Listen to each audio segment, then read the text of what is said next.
how do we create environments? I did work at Apple, and I did have the opportunity to observe Steve Jobs' leadership. I think there was a lot of humanity there that doesn't get talked about. It's the relationships that we form at work, whether it's with our boss or our peers or our employees. Work and life are very much integrated. They're not at war with each other. So first of all, telling yourself stories helps. Second of all, put some kind of prop that reminds you not to back off what you want to say. If you don't design your management systems for justice, you're going to get systemic injustice. Throughout my career, who've wound up being the most successful were the people who were willing actually to speak truth to power. If you're in a situation and you notice bullying, I should have created consequences. Atlassian has a really strict rule. We don't promote our brilliant jerks. When we come together in solidarity, then we can solve these problems. Welcome everyone to our next episode of Agile Insights Conversation. Today I have the pleasure to have two amazing women joining me. One is Kim Scott, the author of Radical Candor and Just Work, her latest book. The other one is my coach, Shani Ospina, who will help me out on this interview today. So thank you both for joining here. Now, whenever we run these conversations, I always find it weird, I don't know why, that I introduce others. But I like to give some space and time to others to give a short introduction about themselves. And Kim, today, as you are our interviewee, basically, we want to engage in a conversation with you. I would love to start with you. Can you share a bit about yourself with us before we get the conversation started? Sure. So my whole business career was one giant plan to subsidize my writing habit, and it's finally working. So mostly I'm a writer these days. But I started two companies, Just Work and Radical Candor, that help teams and leaders put the ideas in those books into practice. I co-founded Radical Candor with Jason Rosoff, and I co-founded Just Work with Trier Bryant, and who was born in Trier, Germany. I don't know if you've been there, but not too far. Many times. And I also, before that, I worked at Google and I worked at Apple. So, and before that, I did 3 startups, all of which failed. So Google and Apple worked out better for me. And in that period of time, the thing that I really loved more than anything else was building great teams. So I also became, like Shani, a CEO coach. And that's me in a nutshell. That's you in a nutshell. Thank you, Kim. Shani, a few words about you, because most of our audience doesn't know you. And I frequently talk about you, but some of them or many of them haven't met you yet. Yeah, no, very briefly. So I'm an executive coach. I've been an executive coach for 15 years. I work primarily with C-level executives, I would say increasingly in the sort of SME space, startup space, although I've done a lot of corporate work as well. I originally started my career in strategy consulting. I did a little stint in finance, and here I am for the last 15 years doing what I absolutely love. And Sohrab, of course, you're one of the people who has either benefited or been a victim of my work. Both. No, I wouldn't be working with you for 2+ years if it hadn't benefited me so far.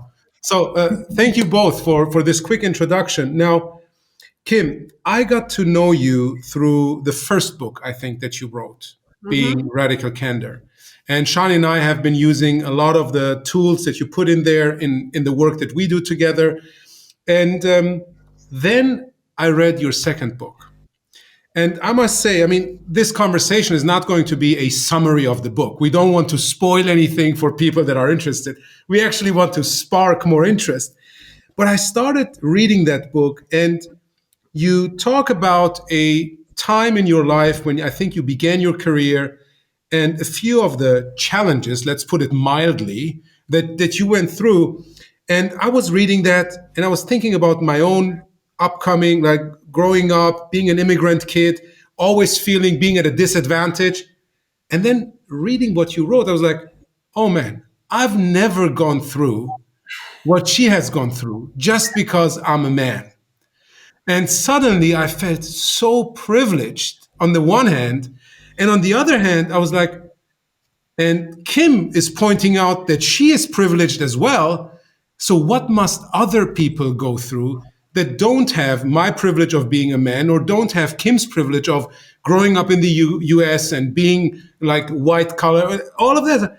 So, can you share with us a bit about the things that happened early on in your career and that drove you do the work that you've been doing, become the person that you are, and share all of these insights and the wisdom that you have now with all of us out there? Sure, absolutely. And I think you raised such an important point. When I co-founded Just Work, the company, with Trier Bryant, and Trier's a Black woman, and English is her third language. So I remember talking to her saying, look, about my own privilege. And she said, look, it's not a contest over we've all gone through stuff. And the point is, when we come together in solidarity, then we can solve these problems. So anyway, here are some of the things that happened in my very first job out of college. I started working at a financial management company, and I learned that I was getting paid like dramatically less, dramatically less than the market. And I went to my boss and I talked to him about it, and he said, "Well, you have to talk to the CEO." And he didn't think I would talk to the CEO, but I did. I went in and I talked to him, and immediately he got angry with me and started yelling at me like, if I paid you that much, then you'd get paid more than my daughter. And his daughter was a grade school teacher, and grade school teachers are dramatically underpaid and they should be paid more. But the solution to that is not to pay women in finance less than men in finance. The solution to that is to pay teachers more. And so, but at the time, I can sit here and say that very logically, but at the time I felt gaslit. I felt like, oh my gosh, he's yelling at me. He's actually really angry. Maybe I did something wrong. And it was eating me up. It was like one of those things that would wake me up at 4 a.m. And so I talked to other people about it. In fact, I went to talk to his chief of staff about it. And the chief of staff said, well, why don't we have dinner together? And I thought that was a little weird. He's like, I'm too busy to talk about it right now, but we'll have dinner together. And then we were working in Moscow, and he couldn't get a reservation. So he said, I'll just bring dinner to your apartment, which also was a little weird. But anyway, he wound up grabbing my breast at one point in the dinner. And I had to like run out of my own apartment. It was this sort of weird moment where I felt like I am safer alone on the streets of Moscow than I am in my own apartment. And that was strange realization.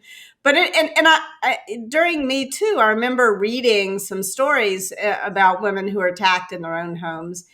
And as I was reading these stories, I was like, just leave, just run away, But where that insight came from, I don't know. And it wasn't the only time that happened to me, actually. I was telling the story to a friend of mine. Now I'm digressing a little bit, but I was telling this story to a friend of mine over dinner, and my husband was sitting there, and she also had a story where she had run out of her own house into the streets in the middle of the night to get away from some guy. And his jaw was on the table. He said, does every woman have a story about running out of her? I said, unfortunately, a lot of us do. He couldn't believe it. It was like your experience reading the book. Anyway, so that happened. And then I wound up talking about the situation to my boss's boss, not the CEO, but I went, and he didn't solve the problem, but he got me a little bit of a raise. And I was very grateful to him. He was someone I had sort of come to think of as a mentor, as someone I could trust. And at one point we were on a business trip in St. Petersburg, and my boss had just kind of grabbed the newspaper away from me, and he was like, "Directors read first." And I was upset about it. And so I just kind of walked away. I went to the elevator. I was going up to my room, and my boss's boss followed after me and said, gosh, he was really awful to you there. And we got in the elevator, the doors closed, and he kind of reached out his arms for a hug. And I hugged him mostly because I was sort of tearing up and I was ashamed. I didn't want him to see that I was crying. And then he started to fraught me, to grind himself into me. And, and the door opened and I ran away. Again, running. Yeah. Once again, darted under his arm. And I remember just feeling so devastated and alone at that point. Like the one person I felt like I could trust in all of this turned out to be so untrustworthy. And then but it wasn't all bad. There was one other person I told who was also a partner at the firm, and he finally called me and he said, "Look, you got to get out of there." And he was the one who introduced me to the next company where I worked. So there's and the value of him doing that was both psychologically crucial, but also at a practical level crucial, because somehow when you're in these situations, at least when I was in that situation, I felt stuck. I felt trapped. I felt like I couldn't leave. I wasn't allowed. I don't know why I felt like I wasn't allowed to quit, but I did. I was so determined that I was going to succeed at this company. And he was the one who said, "There are other jobs, Kim." And I needed to hear that. And he didn't just say there are other jobs. He made an introduction for me. But also, even before he had done that, just his willingness to acknowledge this is wrong. This is not right. And I'm sorry. Dispelled a lot of the gaslighting and made me feel less alone. So part of the reason why I wrote Just Work is in gratitude to the upstanders, the many upstanders in my career, and also to help other people realize how important it may seem inadequate to just say, "Gosh, I saw that happen. I noticed that happen, and it's wrong." But that is really can be extending a lifeline to someone. So, how do you go from all of these things that happen to you? And I can identify with a lot of them. Like all women, and I've had my share of those. But how do you go from there to actually saying, you know what, I really need to help other people deal with this, and I need to help myself deal with this. Yeah. It's kind of hard for the author of a book called Radical Candor to admit, but I was in denial about a lot of this stuff. I think I dealt with it too often by pretending like it wasn't happening and just marching forward. And I think I had a moment shortly after Radical Candor came out when I was giving a Radical Candor talk at a tech company in San Francisco. And the CEO of that company was someone I like and respect enormously. So I'd worked with her for the better part of a decade, and one of too few Black women CEOs in tech. And she pulled me aside afterward and she said, "Kim, I'm excited about Radical Candor. I'm excited to roll it out. I think it's going to help me build the kind of culture I want. But," she said, "I got to tell you, it's much harder for me to roll it out than it is for you." And she explained to me that as soon as she would offer anyone even the most gentle, compassionate criticism, she would get slimed with the angry Black woman stereotype. And I knew this was true. And as soon as she said it to me, it sort of helped me realize four things at the same time. The first was that I had not been the kind of upstander that I want to be. I had not been the kind of colleague that I imagined myself to be. I had failed even to notice the extent to which she had to show up unfailingly cheerful and pleasant at every single meeting we had ever been in together. And, and that was, I hadn't even considered the toll that must take on her, the mental tax that must cost her. So that was number one. The second thing I realized in that moment was that I had been in denial about the kinds of things that were happening to me. And that if I was gonna address them, I needed to come out of denial. I needed to be able to notice reality. And the third thing I realized was that, I think part of the reason I had been in denial is I never wanted to think of myself as a victim. We have such a strange response to being a victim in our society. But even less than wanting to think of myself as a victim, did I want to think of myself as a perpetrator. And yet that was the third realization, was that I had sometimes said or done things that were biased, that were unfair to others. And I'd been even deeper in denial about those moments. And then the fourth thing I realized was that as a leader, even though I often thought I was creating these wonderful bullshit-free zones, these great work environments, I had failed to address bias, prejudice, and bullying adequately to create really great work environments. And so I think that was the moment when I realized I've got to sit down and write this book, Just Work, and to help others, and to help others no matter what their role is, because sometimes we're going to play all four of those roles. Sometimes we're the victim, sometimes we're the perpetrator. And it's tricky, by the way, writing a book for both sides, but it seemed important to do that. Sometimes we observe it and we want to be the upstander, but we're the silent bystander. And sometimes we're the leader.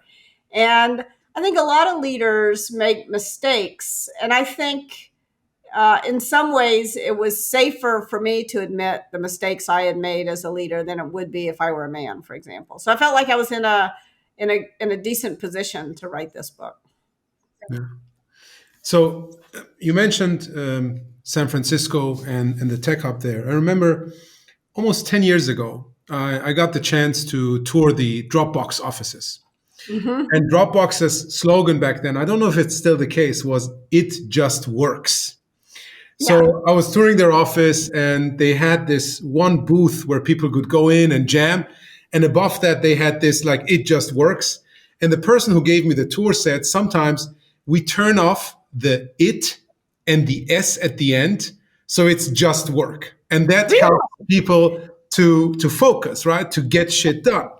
Yeah. And based on that experience, when I saw your book title, thinking also about radical candor, which to me mostly was about, so how can we get work done, right? Yeah. The first interpretation I had of the title was, so this is another book that helps us to just work, like get work done.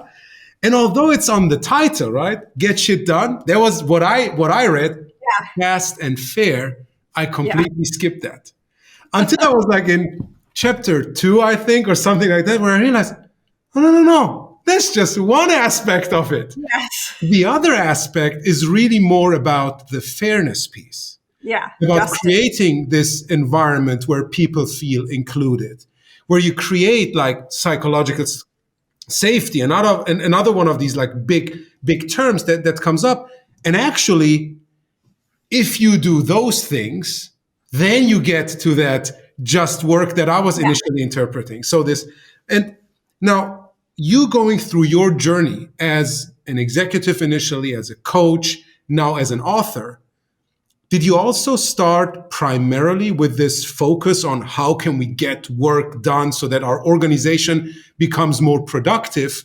And then later on, working with the teams, you mentioned your passion for that, realize that, hey, that's the wrong focus. I need to get other things right in order to get there. But that's an outcome that I will get once I get those other things right. Did you go through a similar process that I did, or? So in the course of my career, the reason why I like to write and the reason why I like to be a manager boils down to the same thing is I'm really curious about what are the conditions that are required for each of us to become our best selves. And to live life both joyfully and productively. And to me, if I don't feel productive, I'm not going to feel joy. Like work and life are very much integrated, and they're not at war with each other. And in some ways, as we were chatting before this started, I said I started my career in Moscow. That was where I first started working in Russia. And I remember one time I took a train ride from Moscow to Paris, and I just was sitting staring out the window, and it was like a lesson in economics and in systemic injustice, frankly, just looking out the window. Because, and it was still the Soviet Union at this point. This was 1990. And you got on the train and it was great. There was no food. Like you had to, I remember like I had to buy a bag of tangerines that had come from Cuba, and they were there was this joke that these tangerines were traded for missiles, and they were the most expensive tangerines, and like the whole economy was so you couldn't buy toilet paper in Moscow at that point. Like you'd walk into the grocery store, there was no food, and there was certainly no dining car on the train. So you got on this train, and then you looked out the window, and as you pull out of Moscow, things are just a mess. Things are a hot mess. Things are dilapidated. And then as you're going west, things start to get a little more orderly and a little bit nicer. And then, you pull into Poland and things are way better. And then you pull it, and then, and then you're in Germany, and and then you pull in. I'll never forget getting off the train car in Paris. And there were all these, sleek silver Western European cars, but I was still in this Soviet train car, which was like something out of a cartoon. It was green and filthy, and there were flies.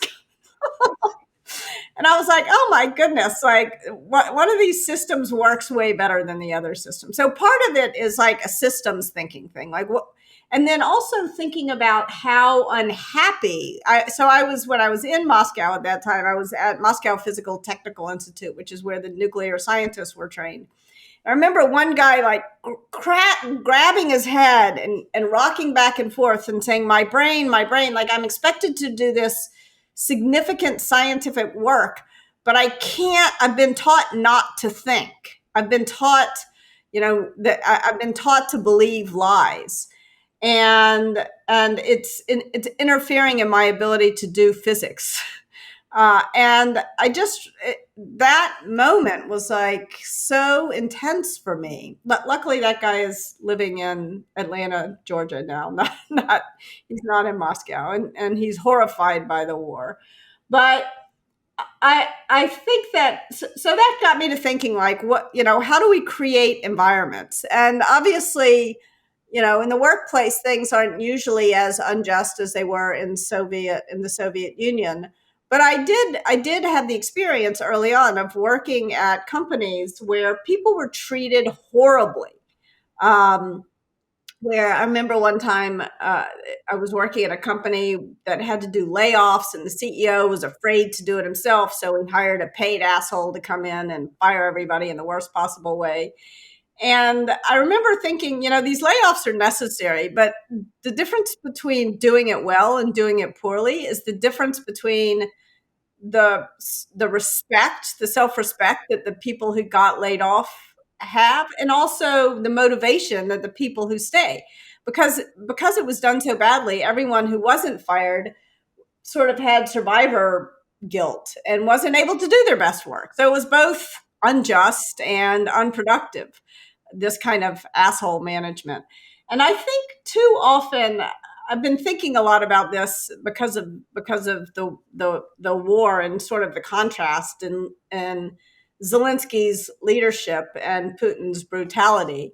And I think too often we do, when it comes to our attitudes and behaviors about management, we do have this sort of false belief that I call it the sort of totalitarian mindset that a boss has to be an authoritarian asshole. And I just don't believe that's true. I don't think it's effective, and I don't think it helps people do their best work, and I don't think it helps create either a productive or a fair atmosphere. So that's a long-winded answer to your question.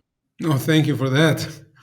Now, just to pick up on this, and then Shani can ask the next question. I think one of the reasons we have this belief, or many people have this belief, that a true leader, a strong leader, right, is this totalitarian asshole, is that many people looking at some of the more famous and successful leaders, being Steve Jobs, being Elon Musk, being Jeff Bezos, they only point out the weaknesses of these people.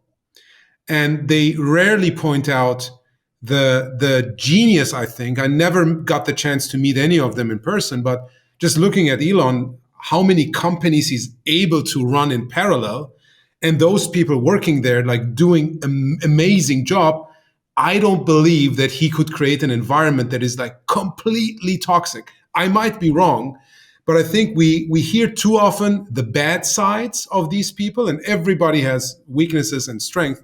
And then some leaders believe, okay, in order to be like Elon, I need to be like this kind of asshole or whatever. It's Yeah. just an observation that I've had with many leaders working with. And I think pointing out the other things can help people, as you did, right? To show better behavior and still be very effective and very Yeah. determined. Yeah. I mean, look, it's hard to argue with success. I would say I did work at Apple and I did have the opportunity to observe Steve Jobs' leadership.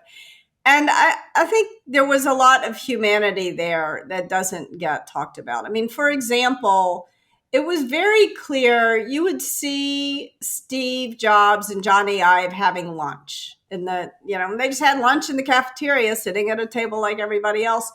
And they clearly, you could just tell from these two people loved working together. They enjoyed each other. There was when Steve Jobs was diagnosed with cancer. Tim Cook offered to give him part of his liver, and Steve Jobs refused the sacrifice. Like, there is no way to explain that kind of behavior other than love. And these two people really loved working together and loved each other.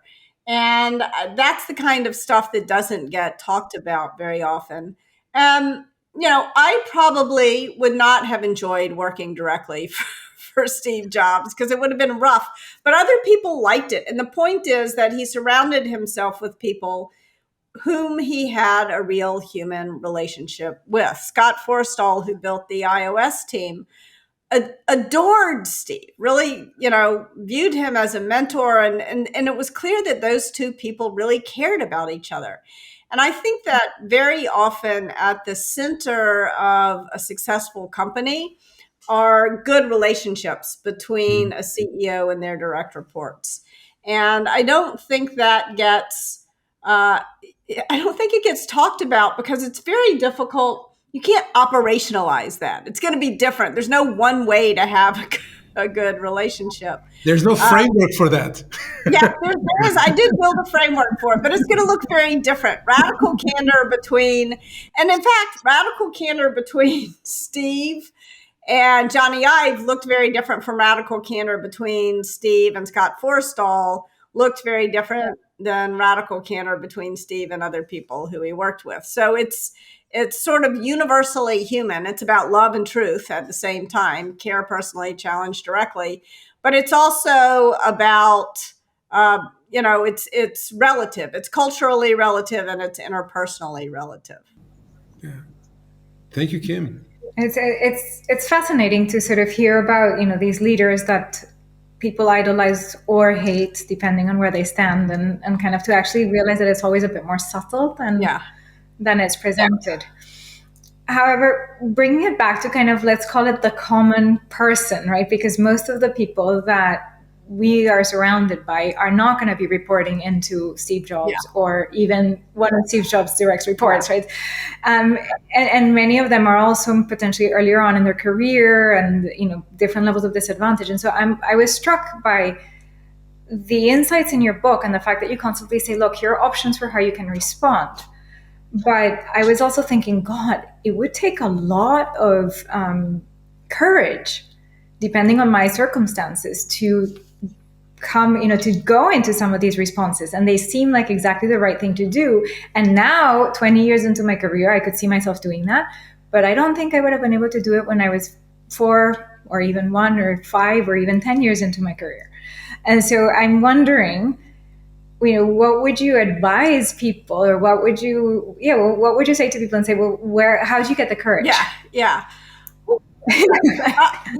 Look, I was raised as a woman, as a girl in the South, as a child, and I was taught never to push back, ever, ever, ever, and never to criticize, and always, never say no, and all the things you have to do, and that made it hard for me as a leader. I think the thing that helped me more than anything else to realize that it was the right thing to do was to be very clear in my own mind about what happened when I didn't do it. What happened, and because what I didn't want to lose was my desire to be kind. Like that was core to who I was. I had a mentor early on in my career who said, "Look, you may not love where you are at this moment in your career, and honestly, very few people love where they are in their first it's like your first jobs are going to suck. I'll just put it that way, unless you're exceptionally lucky. So you may not love where you are, but you can use this as an opportunity to respond to the situation you find yourself in a way that helps you become the person you want to be." And so that was very helpful to me to realize, okay, I am me now, and I want to respond to the things that are happening to me in a way that helps me become the person I want to become. So that was helpful. The other thing that really helped was thinking about, okay, what are those moments when I didn't respond? What are those moments when I just was silent, when I could have spoken up, or in retrospect, I wish I had spoken up, but I didn't? And what happened? So in Radical Candor, I tell the story of this guy, Bob. And I liked Bob a lot. He was smart, he was charming, he was funny, but he was doing terrible work. And because I wanted to be nice to Bob, I didn't say anything. And then 10 months later, I wound up having to fire him. Not so nice after all. And so I write the whole story in great gory detail in the book. But remembering Bob when I was tempted not to say the thing to someone was really helped me to find the courage to say it. The other very small thing I would do is before I would go into a conversation with someone, I would write down what are the 3 things I want to tell them about. And I had a 1-word summary. I'd put it on a Post-it and put it in my pocket. Not because I was going to pull the Post-it out in the meeting and look at it, but because the fact that I knew it was in my pocket made me feel ashamed if I backed out of saying it. So that was helpful. So first of all, telling yourself stories helps. Second of all, put some kind of prop that reminds you not to back off what you want to say. I think also the thing that really helped me was to think about silence seems safer. It feels safer instinctively. But if you do an ROI calculation because we automatically calculate the risks of speaking up. But if you think about what are the risks of remaining silent over the long term, then you begin to realize that silence can actually risk the relationship, and it can create a risk for yourself. Because if you always default to silence, I say this in Just Work, if you always default to silence, you lose your sense of agency. And that is the one thing none of us can afford to lose. So you want to make sure that you're remembering that, as Audre Lorde said, your silence will not protect you. Whether you're speaking up about injustice or about spinach in the teeth, there's real value in speaking up. The other thing I will say for folks who are early in their career, who maybe have to speak truth to power, there's a whole section about being radically candid with your boss. But especially at this moment in time where there's a great resignation, it's so hard to hire people. Your boss is just as afraid to give you feedback as you are to give your boss feedback. And so if you can work on soliciting feedback and also giving it, you're going to have not only are you going to have more success in your career, you're going to have a better relationship with your boss. And that matters. Yeah, I think if there's one thing that is at the core of both Radical Candor and Just Work, it's the relationships that we form at work, whether it's with our boss or our peers or our employees. And you want to get on a level playing field, no matter what your position is. There are very few things that are more damaging to a relationship than a power imbalance. And so if you have the power, you want to lay it down. And if you don't have the power, you want to step it up. So that you get yourselves on a level playing field. The people I know throughout my career who've wound up being the most successful were the people who were willing actually to speak truth to power. They wound up having better relationships with their boss than people who were afraid. But it's very hard to like someone who's afraid of you. So try Yeah. not to take authority, formal authority, so seriously. And if you're a CEO, you want to structure things so that you strip managers of their traditional sources of power, so they don't have unilateral decision making over who gets hired, who gets fired, who gets promoted, who gets a bonus, but you do that in as part of a process. Yeah. So I like that last part that you just mentioned, and it makes me wonder because I am in that CEO role, right? And despite my company not being that big, we're around 10 people, there is an imbalance of power just Yeah, naturally. yeah, And yes, I agree. Everyone who is like has less power, they should try to step up. But what I always try to think about, and you mentioned agency, right? I can't tell them you have to step up. What I yeah. can do is to create Lay the it out. environment that they feel safe to step up, right? And so now, what would you recommend to other people that are in similar positions than I am, that are executives in organizations, etc., from a leader's perspective? What are the key messages to create a fair environment where people can just work, where you have just work? Yeah. So if you don't design your management systems for justice, you're going to get systemic injustice. And so you want to be very conscious, and you want to think, you want to bring the sensibilities that you would bring to building a product. You want to bring those sensibilities to building your company and to think about if this, then that. And so, for example, I was talking to an investor in Silicon Valley, and he had just read Just Work, and he said to me, your book made me think. He said, I'm often the chair of the board, and so I've been thinking about all these management systems I can put in place to make sure the managers at these companies, but what if the problem is me? He said, who Yes. do people go to then? I'm the chair of the board. Who do people go to then? And he wound up hiring someone who would be an employee ombudsperson, Mhm. and that was someone that the people at the company really felt they could trust. And that is really, I was so grateful to him for doing that. It starts with, especially if you're the leader of a company, it starts with looking yourself in the mirror. And I will tell you a story about, at one point I started a software company, and I started this company in part as a result of that unfair situation I described at the beginning of our conversation. And also because I had another situation where I decided, oh, if I go work for a woman, then I'll get paid fairly.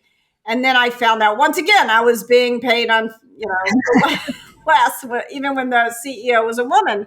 And so I decided, if I'm the CEO, then everything will be sweetness and light, right? Then everything will be fair.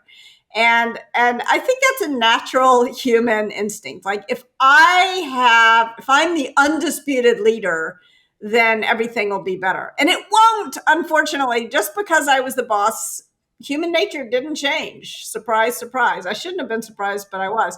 So here's an example of what happened. And then I'll get to what I could have done differently. So there was a guy working for me.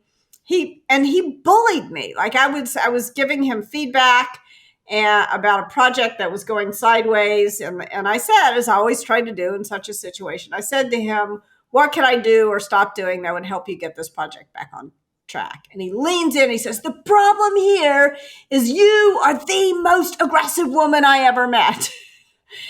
If I was the most aggressive woman he ever met, I wasn't even on the list of the top 100 most aggressive men he ever met. And furthermore, it was his job. It was an aggressive industry, and it was his job to deal with. So his problem was not my aggression. His problem was my gender. And in my case, that wasn't going to change. And so what I should have done, and what you should do as a boss, if you're in a situation and you notice bullying, I should have created consequences, either conversational consequences, you cannot talk to me or any other woman that way. I should also have created sort of compensation consequences. You're not going to get a good rating if you bully, and career compensations, career Consequences. consequences. So you don't want to promote your bullies if you're the boss, because if you, there's a moment in the history of every startup I've ever seen that where the bullies begin to win, and that is the moment when the culture begins to lose. So you want to make sure, like Atlassian has a really strict rule that we don't promote our brilliant jerks. You cannot get promoted if you're a jerk to other people. And sometimes you have to fire your brilliant jerks, and that's hard, because they're brilliant. But in the immortal words of Steve Jobs, it's better to have a hole than an asshole. And so you want to make sure that you're. But I didn't do it. Yeah. But I didn't do any of that. I didn't do any of that because I was responding more from the position of the person harmed than the position of the leader. And so I just kind of defaulted to silence, which is too often what happens when somebody bullies us. And the problem with that was that if he was going to talk to me that way, how is he going to talk to other people, other women, the women who worked for him? And unfortunately, I had an opportunity to find out. So fast forward a few weeks, we're at a company all hands, and there's a young woman who works for him is coming over to throw away her pizza crust in her paper plate. And he's sitting on top of a table underneath which there's the garbage can. And she says, "I need to." And then he spreads his legs and he says, "Get in between my legs." And once again, I kind of rolled my eyes. I responded as though I were the person harmed and not the CEO, not the leader. And I kind of rolled my eyes. I pulled the garbage can out, but I did not create any consequences. And not only did I not create any consequences, I had gone to great lengths as the leader of that company to make sure that I was in control. So if she couldn't come to me, there was no one for her to go to complain. And she felt that it was an unsafe working environment. And she felt that I had created a hostile work environment.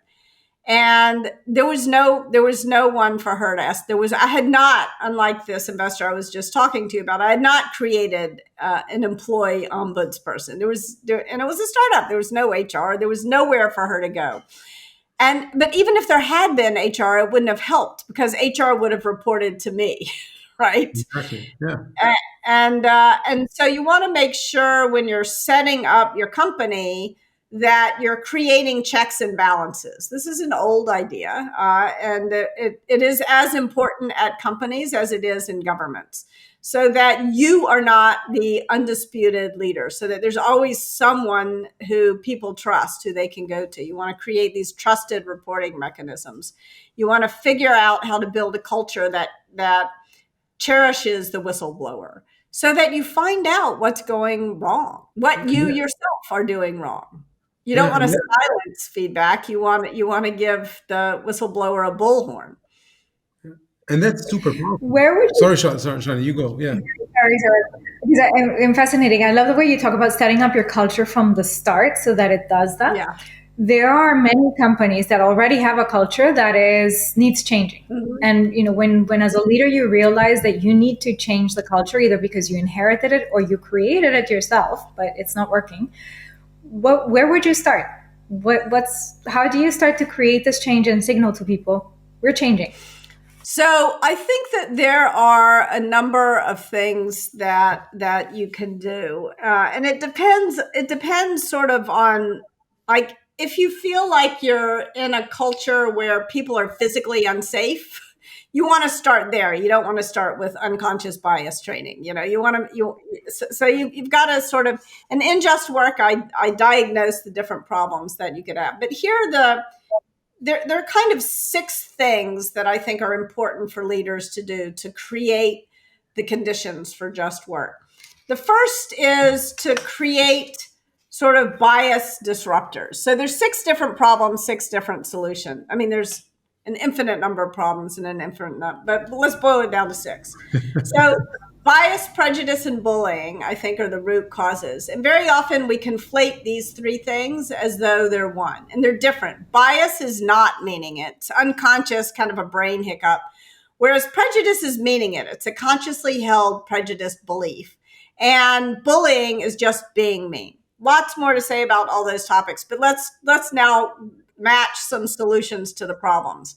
So for bias, I recommend bias disruptors. So Trier and I wave a purple flag. That's our bias disruptor. It's very simple, very lightweight, but there's three parts to a bias disruptor. The first is you want a shared vocabulary. You want to sit down with your team and figure out, maybe they think the purple flag is stupid and they'd rather say bias alert. One team we work with throws up a peace sign. Another team says, I don't think you meant that the way it sounded. Another team says, ouch. And so whatever it is that your vocab, the best words to use are the words your team will actually use. So talk to them. Say, what are we going to do when we want to interrupt bias? Because if we don't interrupt it, bias is a pattern. And if you don't interrupt it, it's going to get reinforced. So you've got to publicly interrupt it. The second part of bias disruptors that you can do is you can talk to your team about how to respond as the person who caused harm. So what do you say if it's you whose bias is pointed out? Because this is a hard moment for people, and you want to help people learn how to respond well. Because I don't know about you, but when my biases are pointed out to me, I feel deeply ashamed. And usually when I feel ashamed, I don't respond well. I'm physically in a fight or flight mode. I can tell you, I feel tingling in the back of my knees as though I have a child who's walked close to the edge of a precipice. I mean, it's a physical fear sensation. And so you want to teach people to respond when their bias has been pointed out to them, to say something like, thank you for pointing it out. I get it, and I'll try not to do it again. Or they need to say, thank you for pointing it out, but I don't know quite why what I said was problematic. Can we talk after the meeting? And the second thing is really hard because sometimes when I'm in that situation, I feel doubly ashamed. I'm ashamed because I've harmed someone, and I'm ashamed because I'm ignorant. I don't even know what I did wrong. And so reminding people that this is normal. If we're going to learn about bias, we're going to be surprised that we've done something wrong, and we need to be open to it. And then the third part of bias disruptors is you want to make sure that you help people remember, if you get to the end of a meeting and no bias has been flagged, then you got to pause what you've done wrong to think, and where was the bias? A shared commitment to interrupting it at least once in every meeting. So in the next 13 minutes, we're going to interrupt bias at least once. Can we commit to that? We're going to do it here. Okay. I may wave it on myself. So that's bias. For prejudice, you need to have kind of a code of conduct, because bias disruptors kind of hold up a mirror for people. And when they notice the spinach in their teeth, they're naturally going to get it out. But with prejudice, that's not going to work. You're going to hold up the mirror, and the person's going to say, yeah, that's what I think. And so you need, for prejudice, to be very clear about where the line is. One person can believe whatever they want. It's not your job as the manager to be the thought police. So they can believe whatever they want, but they can't impose that belief on other people at the company. And you want to make it clear where that line is. So you can believe whatever you want, but you cannot refuse to hire someone because of their hair, for example, which happens, unfortunately, all the time. So I think that is really important. To sort of take the time to write that code of conduct. And then for bullying, you want to create consequences, sort of conversational, compensation and career consequences. So that's what to do for bias, prejudice, and bullying. But what happens when power enters the equation? When power enters the equation, you get discrimination, harassment, and physical violations. Yeah. And for discrimination, you really want to quantify your bias at every point in the employee life cycle. Who are you interviewing? And this often bias creeps in just in resumes. So you can try stripping PII out of resumes, for example, personally identifiable information out of resumes. You want to, who are you promoting? And you want to cut the data by your different diversity metrics, by gender, by race, by whatever it is that you're seeking to get more representation on your team. And who are you promoting? How pay? Like if you cut your pay data by gender or by race, you're going to see some. You're going to okay. I'm going to wave a purple flag. You're going to notice, not see. Because if you're Not see, going right? to notice this. Yeah, that was exactly in the book. You're going to notice some discrepancies. I can promise you. Not because you're intending to pay women less than men, or Black people less than white people, or Latina employees less than white employees, but because you're going to reflect and reinforce market bias. So you want to make sure that you're measuring what matters, that you're quantifying your bias at every stage of the employee life cycle to prevent discrimination. For harassment, you really need these checks and balances that I was talking about before. Yeah. And the simple ones are to make sure that no manager, including yourself, has unilateral decision-making over who gets hired, who gets fired, who gets promoted, who gets paid a bonus, ratings. So again, sort of go through your employee life cycle and make sure there's no unilateral authority. And then you want to make sure to prevent physical violations, you want to make sure that you have a culture of consent, which is not, and you want to write it down. It's not that complicated. Like if you're going to touch someone, you need to know that they want to be touched, even if it's just a handshake. And actually, a handshake is a good way because we're coming back in the office and some people never will shake hands again. And so, yeah, fist bump.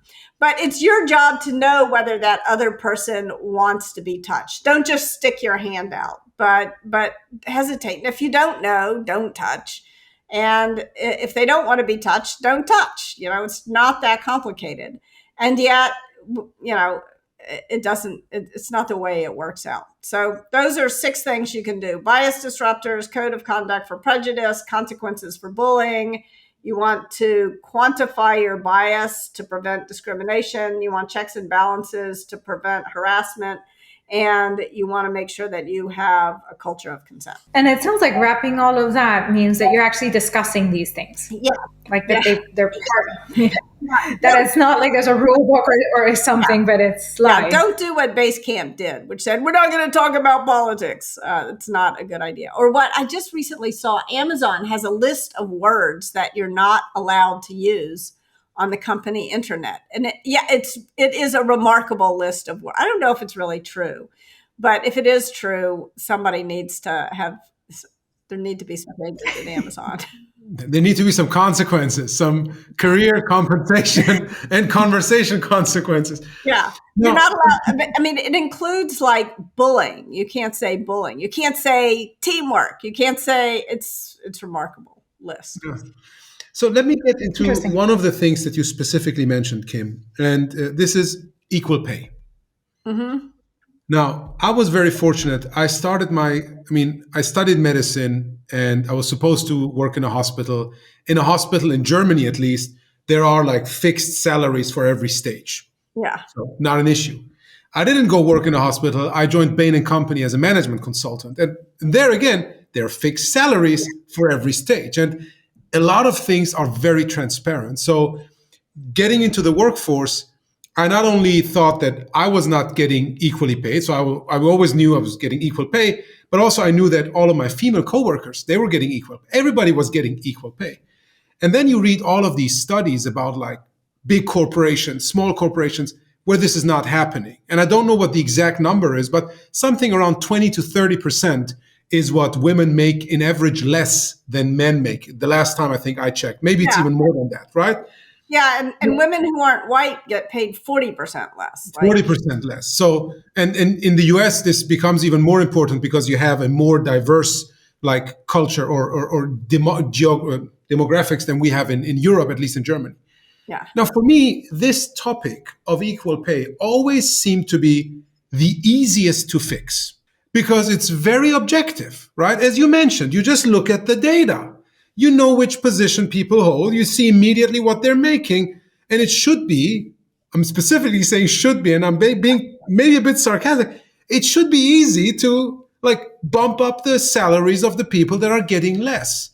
Mm-hmm. What do you see as being some of the main factors that this is not happening? And it's not that people are not aware of it. A lot of women, but also men, have been talking about this for many, many years now, maybe even decades, but it still hasn't happened. Why? Yes. I think part of it is denial. I think, especially in the tech sector in the U.S., but in a lot, we so firmly believe, leaders so firmly believe that this is a meritocracy, and the people we're promoting because they deserve to be promoted. The people we're paying, and it's not. I mean, that is the big lie about the tech sector. I think globally, it's not a meritocracy. And what happens is that for one thing, these leaders who say, we're metrics driven, blah blah blah blah blah, and then you say, okay, let's cut the data, let's cut our pay data by gender. Exactly. Oh no, all of a sudden they are metrics fleeing. So part of it is a refusal to measure what matters, or to say it doesn't matter, or to say it's so complicated. I mean, these people who are like, think they're going to solve the problem of mortality, think it's too complicated to pay men and women fairly. It's ridiculous. So part of it is management absurdity. Denial management, denial is not just a river in Egypt. So that's part of the problem. Another part of the problem is that people think that there's this faith that the market is fair. And we know the market is not fair. And so what happens at companies is they'll ask, and increasingly this is starting to be an illegal question, but we need to not sort this out in the legal system. We need to sort it out like by just by doing what the hospital did. I think the answer is to have different pay at different levels and for it to be transparent so that there's no, like, why should we negotiate our salaries? The salary should be what it is, that's what I think. But anyway, that's not what happens. What happens is you're interviewing for a job and they'll ask you what you're currently being paid. And then they'll match that. And then they're reflecting and reinforcing the bias of the market. And they're saying, well, it's the market. It's fair. It's not fair. The market's like, let's get over this. The market is fair. That's bullshit. It's not fair. So that's part, like there was another executive who read Just Work, and he sent me a note and he said, it used to be that when I would hire a woman, I'd ask her what she was paid and I'd match that. Now that I've read your book, I ask her what her colleagues who are men are paid and I pay her that. And so, yeah, like how hard was that? That was not that hard. And so I think that is part of it is being willing to be transparent. And just to, like when I started, the one thing I got right at that company I started is that I said, okay, here are the different job categories. There's engineers, there's marketing people, there's salespeople. Here are the different levels. And here's what you're paid if you get that job. And I'm not going to negotiate it. Like, it is what it is. And because I knew that if A, I hate to negotiate, but B, I knew that the men who I hired would negotiate harder than women, not because men are better negotiators than women, but because women get punished when they negotiate. They're rational actors. That's why women don't negotiate on the way in. And then what happens, it's like bias. Isn't that a prejudice? Yes, that I mean, it's a bias, I think, because bias. Yeah, I don't think a man who or a woman. I mean, it happened to me with a male boss and with a female boss, but I don't think people go in consciously saying if it's okay for men to negotiate and it's not okay for women. I don't think most people consciously believe that. So it's not exactly a prejudice. But when a woman negotiates, she's not a team player, or she's bossy or abrasive or whatever. Like those are all terms of bias. Whereas if a man negotiates really hard, oh, he's tough, and so he gets away with it and she gets punished for it. And that is why women don't negotiate. But then what happens is when people give advice to women who are going in knowing consciously or unconsciously that this bias is out there, that they're going to get punished if they negotiate, then they get told they're wimps for not negotiating. And they're not wimps, they're rational actors. So it's like, this is the way that this kind of bias gets reflected, turns into a pay gap in the marketplace. So it's really important. I think the best answer is to make transparent. Here's the salary, here's the brackets, and here's the salaries. If you're not going to do that, don't ask people what they were paid, but figure out what the market is. And I think also, I just don't think we should it's imagine if you had to go to the grocery store and you had to negotiate for every can of peaches you bought. Like, why should we negotiate our salaries? It should just be, it is what it is. Like, take the time to figure out a fair compensation system and pay people what's fair. It's like going to a bazaar. At least you go to a bazaar and you negotiate for every piece of candy that you buy. If you're a good negotiator, like my mom is, and that's why I mentioned that, there can be very good female negotiators. Then you save a lot of money.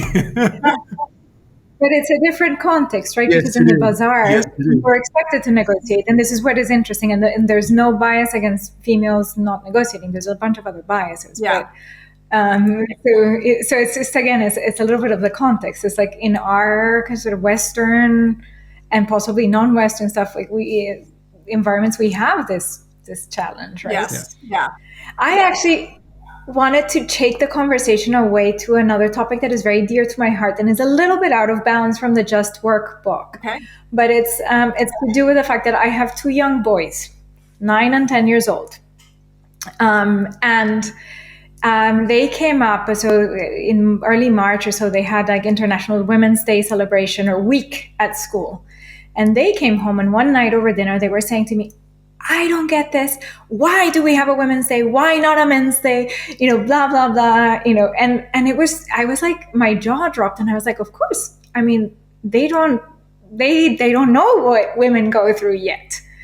And I need to make sure that they are upstanders as they grow up, not just to women, but to everyone, right? Because my boys are privileged. They're white, Western European, males. Like, it doesn't get any better than that for now, at least. And I'm like, what advice? I know you have kids as well, and I'd be really curious, like, what advice would you give to the parents out there so that when we're building, we're helping this new generation of leaders and of workers to just grow, that we actually help them be really good leaders, really good upstanders, and potentially less frequent perpetrators. Yes. Yeah. It's really interesting. So I have twins who are 13, a boy and a girl. So I have like this little gender experiment going on. And so I remember at one point when my son was in kindergarten, he was taking a bath and he stuck his head out of the shower curtain and he said, "Mom, boys are smarter than girls, right?" Poor kid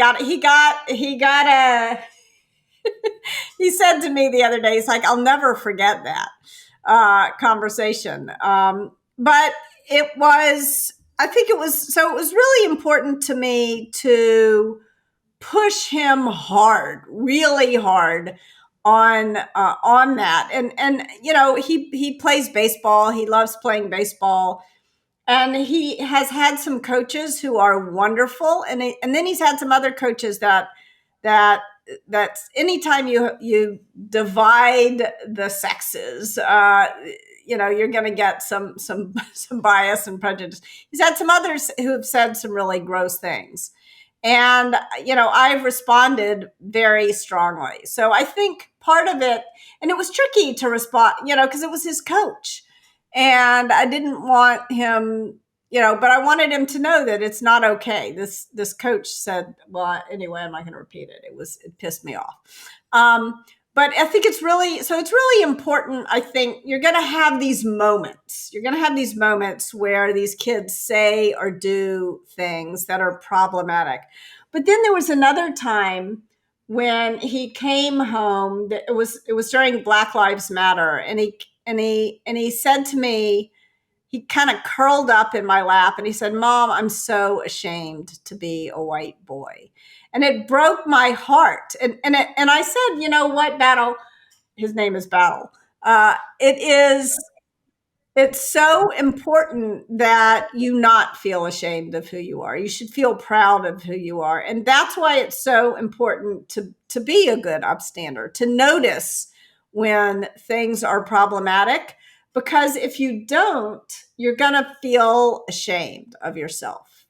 And that is why I think learning how to be a good upstander, for, I want him to do that for justice sake, but I also want him to do it for his own sake, so he doesn't feel ashamed. He doesn't get slimed by the bad behavior of a few people around him, and of the biases that are baked into our society at large. Yeah. I like the point that you mentioned, Kim, because I think the moment you feel ashamed, you put yourself in the position of a victim, and then you don't have agency. Yeah. Whereas if you acknowledge that you are privileged and you are okay with who you are, because it's not your fault that you have this privilege, but now you can think about, what can I do with my privilege? Yeah. And so thank you for also, I mean, I'm also a parent of 3 kids. The question that Shani raised was very important to me as well. Now, we're at the end of our time box, unfortunately. I think both of us could speak to you for at least another hour, but we want to be conscious of your time and appreciate very much that you took this time to spend with us, dialing in very early in the morning from where you are. So thank you for that, Kim. And I hope that we meet again at some point, maybe in real life, maybe over another interview. Thank you so much. Thank you so much. Really enjoyed the conversation.